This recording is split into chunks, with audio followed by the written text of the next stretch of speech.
Hello mga kapango. Mini vlog po tayo.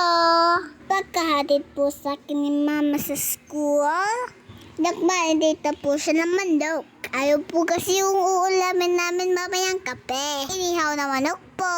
Lalo pong sumarap yung manok. Nimarinito po ni mama. At tusok-tusok para manuot po ang lasa.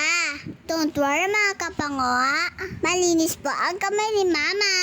Katapos po ipapat ni mama, nilakay niya po sa rep. Nakluto natin po si mama ng kinisang sayote para po sa mananghalian. Uy, pasensya na po mga kapango, napupulol po kasi ako. Unang kumain po si ate. Pasok natin po kasi siya sa school. Dahil panghapon po siya. Lusok-lusok po ang person. Ayan, nagpe-prepare na po si ate. Ay, hindi po siya malate. Kasi susunutuin po nila ako mga kapango.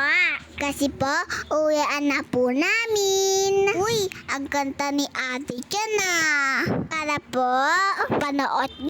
Pag napanood niya to, matutuwa na naman po sa akin si ate. Tinawag ko po siya na makanta. Pagka-uwi po namin, nampay po agad nila mama ang mga lapahin niya. Kakalapa lang po niya yung isang araw. Naglalapa na naman po siya. Walang katapusan lapahan. Forward po tayo. Maaga po yung uwian nila ate. Periodical test na po kasi.